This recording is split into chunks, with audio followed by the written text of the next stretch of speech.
Hi friends, welcome to Manjushree cooking. ഇന്ന് ഞാൻ തയ്യാറാക്കുന്നത് സദ്യ സ്പെഷ്യൽ ഓലനാണ്.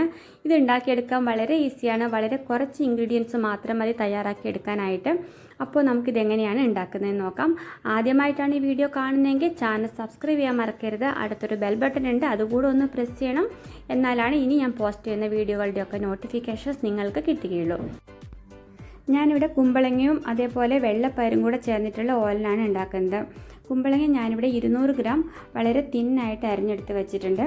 അപ്പോൾ കുമ്പളങ്ങയെക്കാളും കുറച്ച് കൂടുതൽ വേണം നമ്മൾ പയറെടുക്കാനായിട്ട്. അപ്പോൾ പയർ ഞാനിവിടെ 250 ഗ്രാമാണ് എടുത്തിട്ടുള്ളത്. അതെടുത്ത് നന്നായിട്ട് കുക്ക് ചെയ്ത് വെച്ചിട്ടുണ്ട്.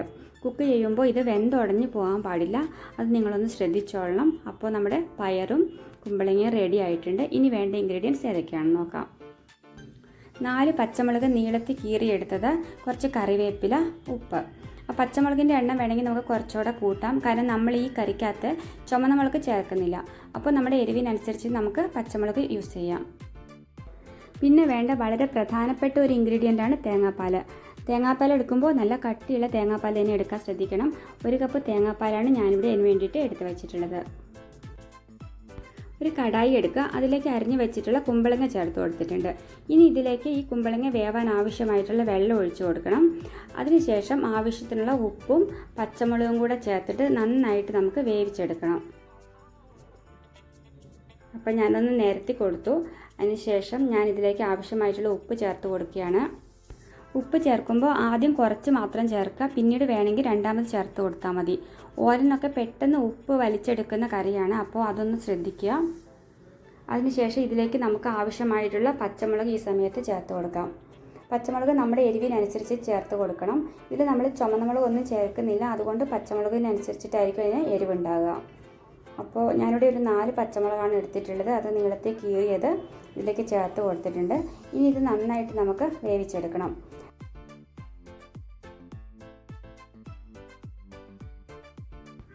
നന്നായി തിളച്ച് വരാൻ തുടങ്ങിയിട്ടുണ്ട്. ഈ കുമ്പളങ്ങയൊക്കെ നല്ല ട്രാൻസ്പെറൻ്റ് ആയിട്ട് വരണം. അപ്പോൾ അതുവരെ വേണം നമ്മൾ വേവിച്ചെടുക്കാൻ.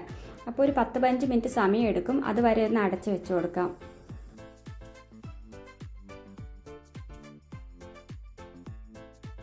പത്ത് മിനിറ്റ് സമയം കഴിഞ്ഞു. നമുക്കിന്ന് തുറന്ന് നോക്കാം. കുമ്പളങ്ങ നന്നായി വെന്ത് ട്രാൻസ്പെറൻ്റ് ആയിട്ടുണ്ട്. അതേപോലെ പച്ചമുളകിൻ്റെയൊക്കെ കളറ് ചേഞ്ച് ആയിട്ടുണ്ട്. അതിൻ്റെ എരിവൊക്കെ ഈ കറിയിലേക്ക് നന്നായിട്ട് ഇറങ്ങിയിട്ടുണ്ട്. ഇനി നമുക്ക് ഇതിലേക്ക് ചേർത്ത് കൊടുക്കേണ്ടത് പയറാണ്. പയർ നമ്മൾ ഓൾറെഡി ബോയിൽ ചെയ്ത് വെച്ചിട്ടുള്ളതാണ്. അപ്പോൾ അത് ഇതിലേക്കൊന്ന് ചേർത്ത് കൊടുത്താൽ മതി. പിന്നെ ഒരുപാട് സമയം നമുക്ക് ബോയിൽ ചെയ്തെടുക്കേണ്ട ആവശ്യമില്ല. അപ്പോൾ ഞാനിത് ഇതിലേക്ക് ചേർത്ത് കൊടുക്കട്ടെ.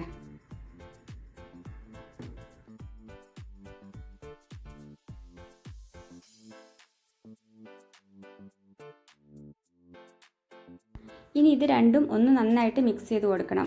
നമ്മൾ ഓൾറെഡി രണ്ടും വേറെ വേറെ വേവിച്ചെടുത്തിട്ടുണ്ട്. പക്ഷെ ഒന്നിച്ചിട്ട് വേവിക്കുമ്പോഴാണ് അത് കുമ്പളങ്ങയും പയറും കൂടെ ഒന്ന് മിക്സ് ആയിട്ട് കിട്ടുകയുള്ളൂ.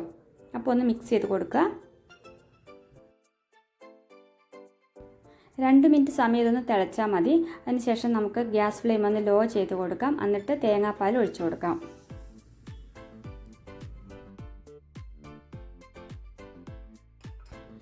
ഇനി ഇതിലേക്ക് കുറച്ച് കറിവേപ്പില കൂടെ വിതറി കൊടുക്കുന്നുണ്ട്. അതിനുശേഷം ഗ്യാസ് ഫ്ലെയിം ഓഫ് ചെയ്യാം. എന്നിട്ട് നന്നായിട്ടൊന്ന് മിക്സ് ചെയ്ത് കൊടുക്കുക. അപ്പോഴാണ് ഈ തേങ്ങാപ്പാലൊക്കെ കറിയിലേക്ക് ഇറങ്ങിയിട്ട് കറിക്ക് നല്ലൊരു ടേസ്റ്റ് കിട്ടുകയുള്ളൂ. നമ്മൾ തേങ്ങാപ്പാൽ ചേർത്ത് കൊടുത്തിട്ട് പെട്ടെന്ന് തന്നെ ഗ്യാസ് ഫ്ലെയിം ഓഫ് ചെയ്യണം, അല്ലെങ്കിൽ തേങ്ങാപ്പാൽ പിരിഞ്ഞു പോകും. നമുക്ക് ഈ സമയത്ത് ഉപ്പൊന്ന് ചെക്ക് ചെയ്യാം. ഉപ്പ് ആവശ്യമുണ്ടെങ്കിൽ നമുക്ക് എക്സ്ട്രാ ചേർത്ത് കൊടുക്കാം. ഈ സമയത്ത് നിങ്ങൾക്ക് വേണമെങ്കിൽ ഇതിലേക്ക് 1 ടീസ്പൂൺ വെളിച്ചെണ്ണ കൂടി ഒഴിച്ചു കൊടുക്കാം. അപ്പോൾ നമ്മുടെ ഓയിലിന് ടേസ്റ്റ് കൂടുകയുള്ളൂ. പിന്നെ അതേപോലെ ഇത് ഇരിക്കും തോറും ഈ ഓലം കുറുകി വരുന്നതാണ്. അപ്പോൾ അതുകൊണ്ട് ഇപ്പോൾ കുറച്ച് വെള്ളം കൂടുതലായിട്ട് തോന്നിയിട്ടുണ്ടെങ്കിലും ഒരു ഹാഫ് അവർ കഴിയുമ്പോഴത്തേക്കും ഇത് നല്ല കറക്റ്റ് പാകത്തിന് നിങ്ങൾക്ക് കിട്ടും. അപ്പോൾ ഇത്രയേ ഉള്ളൂ. വളരെ ടേസ്റ്റി ആയിട്ട് ഓലം നമുക്ക് തയ്യാറാക്കി എടുക്കാൻ പറ്റും. നിങ്ങളെല്ലാവരും ട്രൈ ചെയ്ത് നോക്കണം. ഇഷ്ടമായിട്ടുണ്ടെങ്കിൽ ലൈക്ക് ചെയ്യുക, ഷെയർ ചെയ്യുക, കമൻറ്റ് ചെയ്യുക. നാളെ വേറൊരു റെസിപ്പിയുമായിട്ട് വീണ്ടും കാണാം. അതുവരേക്കും ബൈ ബൈ.